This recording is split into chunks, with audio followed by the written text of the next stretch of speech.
Bom dia, meu irmão, paz do Senhor. Uma alegria estarmos juntos meditando nas Escrituras Sagradas, no livro de Isaías, no capítulo 42 e 43. Abra sua Bíblia, seu caderno. Vamos nesse momento entrar nesse texto tão especial. Estamos naquela parte do livro de Isaías que fala sobre as canções do servo do Senhor, como Deus vai revelar de uma forma toda especial no livro a vinda do Messias. E é muito importante entender aqui que há uma distinção entre o servo do Senhor falando do Messias, e ele é sempre o libertador, o resgatador, o salvador, o que sofre para redimir, para perdoar os pecados, mas também existe o servo do Senhor, ou o meu servo, aquele que é Israel, que é sempre aquele que é perdoado, que está escravo, que precisa de libertação, que precisa ser resgatado, precisa ser restaurado, que precisa ter a sua comunhão com Deus restabelecida. Então, quando você olha o texto sagrado, você vai ver, ora o servo do Senhor falando de Israel e ora o servo do Senhor falando do Messias. Então você precisa fazer essa distinção do servo do Senhor no texto sagrado. Então sempre fica de olho, porque nem sempre está falando do Messias e nem sempre está falando de Israel. Então, por exemplo, nesse texto mesmo que nós vamos entrar, nós vamos ver que ele vai falar do servo do Senhor. Ora é o próprio Messias, a palavra dirigida ao Messias, profetizando a vida do Messias, e ora falando da nação de Israel, que é de fato aquele que está sendo infiel a Deus, que precisa de salvação e de restauração. Então vamos entrar no texto para a gente perceber isso e entender que se você toma tudo como o servo do Senhor, como Israel, a profecia ela se perde, ela se rompe, ela se quebra, porque você não consegue colocar tudo que o texto está falando sobre Israel. Por exemplo, Israel algumas vezes vai falar que o texto sagrado mostrando que o servo ele é aquele que vai restaurar e vai perdoar todas as nações. Você não vê isso, isso não é possível acontecer por meio da nação de Israel. Então não tem como você ver toda a profecia falando do servo do Senhor mostrando só para Israel. Então nós vamos ver que ora fala de Israel, ora fala da vinda do Messias. E o 42, capítulo 42, inicia falando dessa vinda do Messias. E o 41, final do 41, mostra que os ídolos nada são. Deus está olhando para ver quem vai fazer essa salvação, quem vai produzir isso, e os ídolos nada podem fazer, são apenas estátuas, essas deidades que as nações tinham, sejam elas os babilônicos, o povo de Israel, os egípcios, enfim, elas nada são, elas nem existem, são vácuo e coisa nula, mas o Senhor está operando a salvação, o Senhor está operando o seu plano eterno para salvar um povo que está entre todas as nações, um povo que faz parte, o seu povo, a sua família, que está entre todos os povos da terra, no qual o povo de Israel está incluído. Mas o texto começa de uma forma belíssima, o capítulo 42, eis aqui o meu servo, a quem eu sustento, o meu escolhido, em quem minha alma se compraz, pus sobre ele o meu espírito, e ele promulgará o direito para os gentios, não clamará, nem gritará, nem fará ouvir sua voz na praça, não esmagará a cana quebrada, nem apagará a torcida que fumega, em verdade promulgará o direito, não desanimará, nem se quebrará, até que tenha posto na terra o direito, e as terras do mar aguardarão a sua doutrina. Claro, essa aqui é uma profecia sobre Jesus, é mencionada lá em Mateus capítulo 12, é citado esse texto aqui, obviamente falando do Senhor, que ele de maneira misericordiosa, amorosa, vai lidar não apenas com o povo de Israel, mas também com as nações. Ele não vai pisar a cana que está quebrada, nem apagar a que fumega. O povo de Israel naquele momento estava muito dolorido, muito sofrido, milênios já de escravidão, vindo de forma sequenciada de espólios, de roubos, de ameaças, de sofrimento, de opressão, por seus próprios pecados, também por outras nações. Enfim, havia um estado de trevas, como o próprio livro de Mateus, capítulo 4 vai dizer: o povo que jazia em trevas viu grande luz.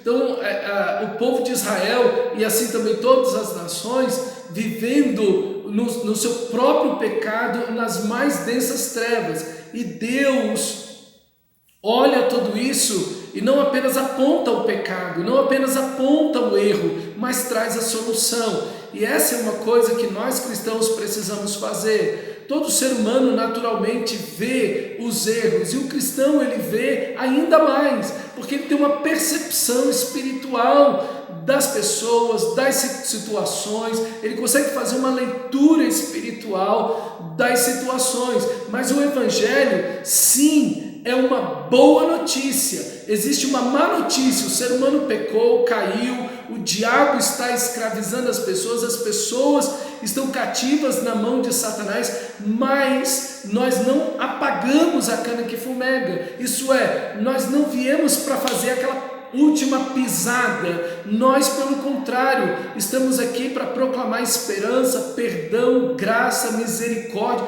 também juízo, ok? Também juízo. Mas nós falamos do ano aceitável do Senhor, nós falamos da graça de Deus, da misericórdia de Deus e o dia da vingança do nosso Deus. Veja, o Evangelho é uma moeda de dois lados. Nós não apenas falamos da graça, da misericórdia, do amor, do perdão de Deus, da misericórdia de Deus, e deixamos de falar do juízo e da justiça.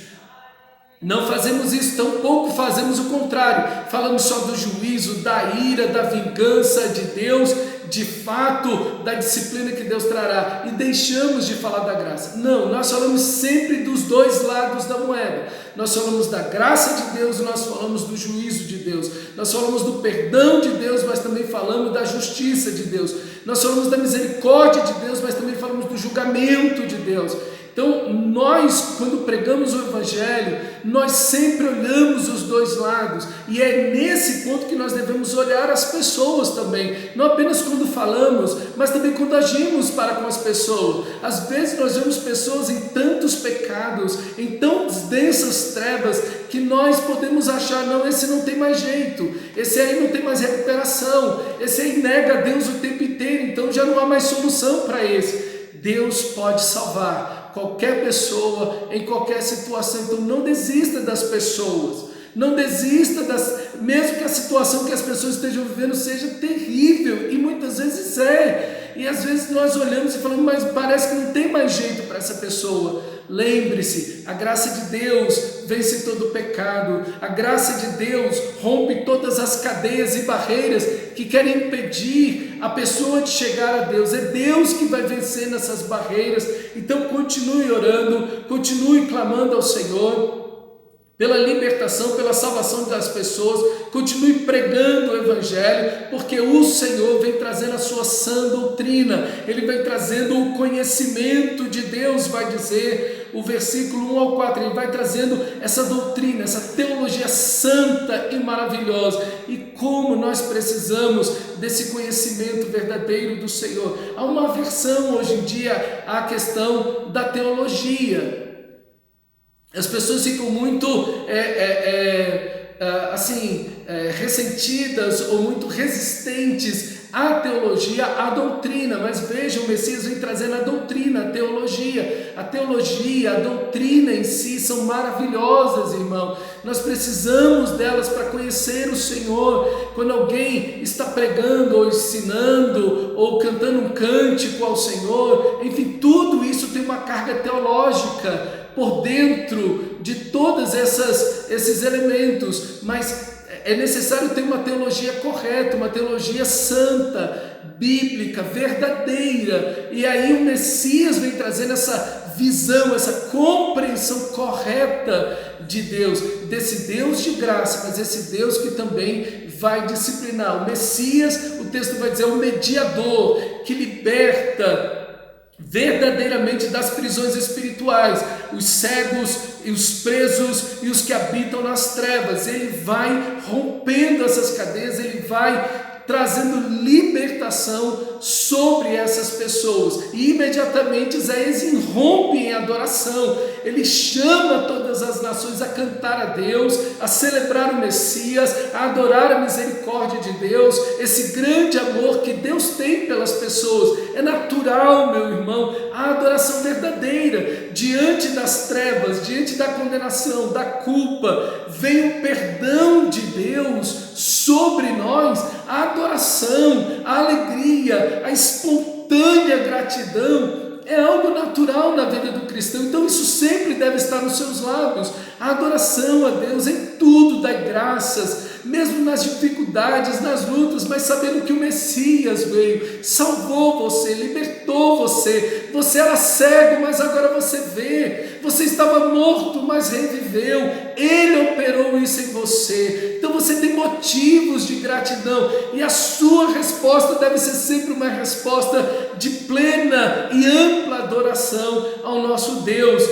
Deus se levanta para vencer os inimigos e guiar o seu povo, tirando todos os empecilhos do caminho. Ele vai secando o mar, ele vai secando os rios, ele vai rompendo as cadeias e tudo aquilo que impede você de seguir o Senhor da glória. Então veja o poder de Deus, veja o amor de Deus, e a sua resposta deve ser de fidelidade, a sua resposta deve ser de adoração, de gratidão, de obediência a Deus, a sua palavra, de parar de trilhar o seu próprio caminho para seguir o Senhor da glória e trilhar o caminho do Messias, seguindo o Messias, seguindo o libertador, para viver uma nova vida. E aí então, capítulo 42, ainda versículo 18 ao 25, Deus engrandece e glorifica a lei. Ele mostra como a lei, Deus mostra como a sua palavra, como a sua doutrina, novamente falando da doutrina, novamente falando da palavra de Deus, tão importante, que revela o próprio Deus e que revela a vontade de Deus, o caminho correto a ser seguido. Então Deus glorifica a sua lei, Deus glorifica a sua palavra, e é isso que Jesus veio fazer. Jesus veio pregar a palavra de Deus, ele veio ensinar a lei de Deus, ele veio trazer isso ao povo de Israel, mas infelizmente a resposta de Israel é o que o texto diz: mas o meu servo, e aí agora o servo não é mais Jesus, agora o servo é Israel. Veja, no início desse capítulo, o servo é Jesus, que não pisa na cana quebrada, não apaga o pavio que fumega, mas pelo contrário vai trazendo salvação e graça. Aí está Jesus. Mas agora o servo, que é cego, que é surdo, é um povo cativo, escravo, saqueado, vencido e conquistado, esse é Israel. Deus glorifica a lei, Deus deu a lei à nação de Israel, Deus se revelou à nação de Israel, revelou o caminho da salvação, revelou o caminho da graça, da bondade, da misericórdia à nação de Israel. Mas o que acontece? Israel, por não obedecer, Israel, por tentar criar caminhos para si mesmo, é um povo saqueado, é um povo, meu amado irmão, vencido. E é isso que acontece com todo cristão, com todo o povo de Deus, em qualquer momento da história, que abandona a palavra de Deus para criar seu próprio caminho. Se você, meu irmão, criar seu próprio caminho, se você achar, não, eu vou resolver meu casamento, eu vou resolver minha vida financeira, eu vou resolver a minha vida espiritual ou moral, na minha própria força, na minha ideia, naquilo que eu ouvi, no conselho, na mensagem, na pregação errada ali que eu ouvi, e você criar um caminho, saiba, você será cativo, você será vencido. pela sua própria vida, pelas suas próprias atitudes, e certamente, meu amado irmão, certamente os inimigos se aproveitarão da sua decisão errada. No lugar de se voltar à palavra de Deus, de se voltar para Deus, você começa a criar caminhos para si mesmo. Saiba, será vencido, será saqueado, e muitos crentes ficam nisso, poxa, e ressentidos contra Deus. Poxa, eu estou aqui na igreja, mas é inútil, estou servindo, entre aspas, a Deus, mas isso é inútil, porque estou aí colhendo um monte de coisas erradas e colhendo consequências erradas. Mas você criou seu caminho, você fez suas opções, no lugar de ter obedecido a palavra de Deus, no lugar de ter seguido o Messias, no lugar de ter pisado nas pegadas de Jesus, foi você criar o seu próprio caminho. E não apenas isso, quando isso acontece, Deus entregou a nação de Israel na mão dos inimigos, e é isso que Deus diz no capítulo 42, foi eu que entreguei Israel. Quem os entregou? Fui eu que entreguei Israel na mão dos inimigos para cativá-los e fazê-los ver que o pecado e a idolatria são inúteis. A idolatria é desobediência, é quando você faz seu próprio caminho, quando você segue seu próprio coração, no lugar de obedecer a palavra de Deus.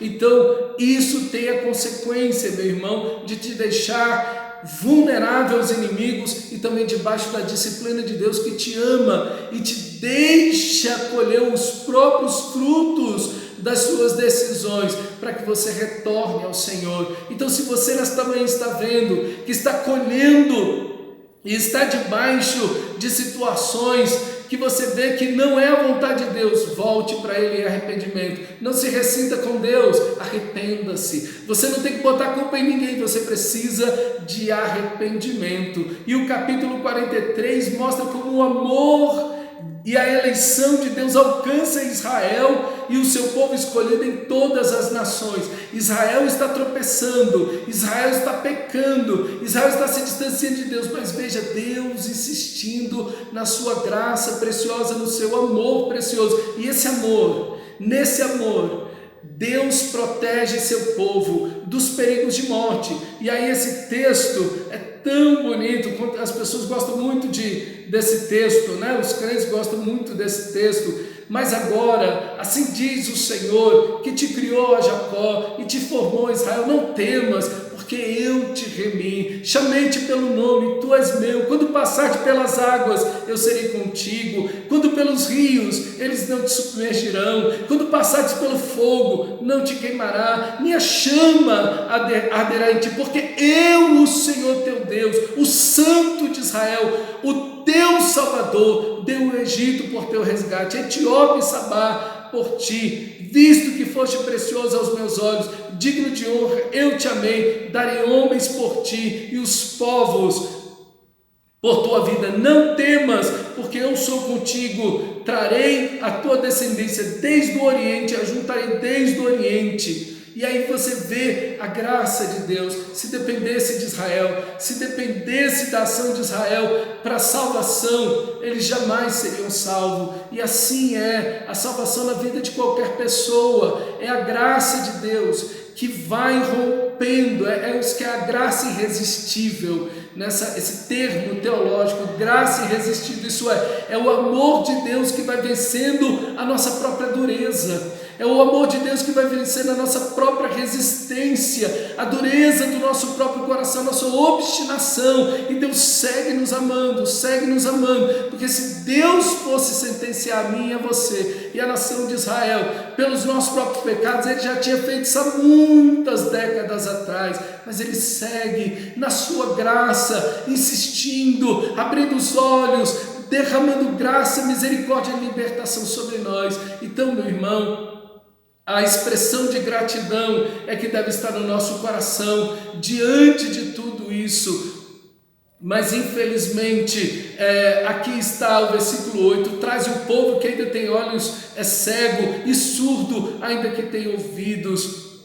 Israel mesmo assim, infelizmente, responde com dureza de coração, responde com com o coração endurecido, com o coração cego. Aqui está o pecado operando na vida de Israel, aqui está o pecado operando na vida de todos os povos. Assim estávamos nós, diante de toda a graça e misericórdia de Deus, diante de Deus enviando seu Filho naquela cruz, diante desse Deus misericordioso que faz cair sol e chuva sobre todos, bons e maus. Aí está a dureza, a cegueira. O pecado matou o ser humano, o pecado matou a nação de Israel, o pecado matou a todas as pessoas.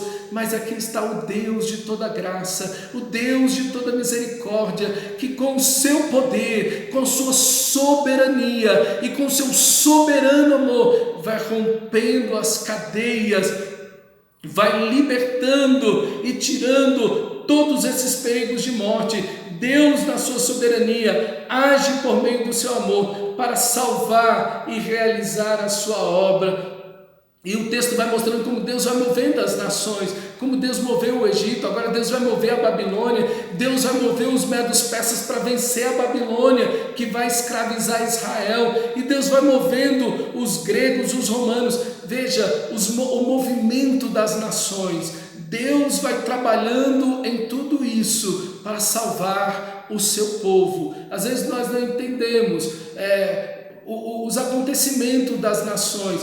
Você vê as nações pecando, fazendo guerra umas contra as outras, produzindo doenças, desastre, violência, e nação se levanta contra a nação, e Deus vai agindo também em meio a tudo isso, produzindo arrependimento, chamando pessoas. Veja, Deus, em toda essa bagunça que nós fazemos, em toda essa bagunça e desastre que o ser humano cria, que é a violência, a injustiça, doenças, opressão, enfim, guerras, pandemias que o próprio ser humano vai criando, Deus entra nessa bagunça toda e vai chamando as pessoas ao arrependimento. Olha a graça de Deus. Deus podia nos abandonar aqui a nós mesmos, nós nos autodestruiríamos pelos nossos próprios pecados, mas Deus, na sua infinita graça, Deus no seu infinito amor, entra na nossa história, entra na nossa vida, entra nessa confusão inteira e traz a sua salvação. Que você seja um instrumento de Deus. Deus vai usar a sua igreja assim, entrando na confusão, na bagunça, nas guerras que estão dentro das famílias, que estão na sociedade, essa confusão toda em que as sociedades estão vivendo, estão lutando. Consumo de drogas, de pornografia, divórcio, brigas familiares, rebelião de filhos, todas essas situações, muitas vezes a injustiça, o racismo, enfim, todas essas situações que as sociedades vivem, Deus vai usando a sua igreja. A igreja é a mão de Deus, é a extensão de Deus no meio da sociedade, e a igreja deve chamar as pessoas ao arrependimento. Deixe Deus usar a sua vida, meu irmão, para pregar para aquele seu familiar, para o seu vizinho, para a pessoa que trabalha, estuda com você. Deixe Deus usar você para pregar o evangelho, que na bagunça deles seja você aquele que vai pregar o evangelho, chamando as pessoas ao arrependimento, mostrando a graça de Deus e o juízo de Deus, a misericórdia de Deus, o perdão de Deus, mas também, meu amado irmão, o castigo de Deus se essas pessoas não se arrependerem. Seja você o pregador do evangelho. Infelizmente, a resposta de Israel não pode ser pior. Israel está cansado de Deus, Israel está cansado do amor de Deus, Israel está cansado da graça de Deus, da bondade de Deus, de buscar a Deus. Israel está cansado de orar, da oração, das escrituras, do culto, das ofertas, dos dízimos. Israel está cansado do Senhor da glória. Como é triste, irmão, quando pessoas do povo de Deus se cansam de Deus. Quando nós temos pessoas dentro da igreja que se cansaram do Senhor, estão cansados do culto, estão cansados da adoração, estão cansados do devocional, estão cansados da palavra de Deus, estão cansados de pregar o evangelho, estão cansados, cansaram de Deus, mas tem prazer na internet, na Netflix, tem prazer nas redes sociais, tem prazer em comer, tem prazer em beber, tem prazer no descanso, tem prazer em ficar à toa, tem prazer em tanta porcaria que tem por aí, mas não tem prazer em Deus. Eu espero que você não esteja assim, meu irmão. Eu espero que isso não tenha acontecido com você. De duas, uma, se isso aconteceu com você, ou você nunca foi salvo e simplesmente está na igreja, e aí Deus te chama nesse dia à salvação. Ou você está muito frio na fé e precisa de arrependimento. Em todos os dois casos, arrependa-se diante do Senhor, volte para Ele, porque esse Deus de toda graça te chama de maneira maravilhosa à salvação.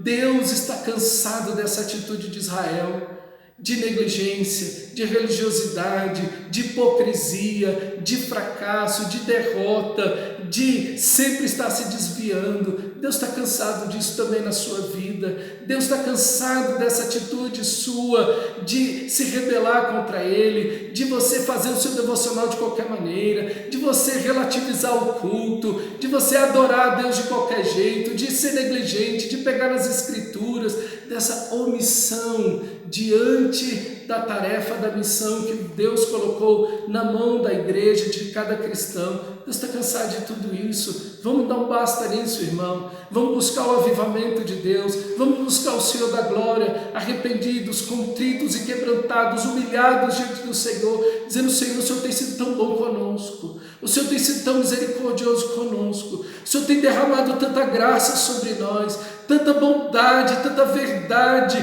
a cruz de Cristo derramada sobre nós, em tanto amor e verdade, e nós não podemos responder a Ti assim. Que possamos nos unir com Isaías e com o povo de Deus em plena e perfeita adoração, no mais verdadeiro amor e dedicação, consagração ao nosso Deus, porque Ele tem sido tão bondoso conosco. Meu irmão, que Deus te abençoe, que Deus te fortaleça e produza esse avivamento, que você busque esse avivamento na sua vida, em buscar, em amar o Senhor, a sua palavra, e viver de acordo com a graça dEle, seguindo, pisando nas pegadas de Cristo Jesus, o nosso Senhor, para a glória de Deus. Que Deus te abençoe, meu irmão, em nome de Jesus.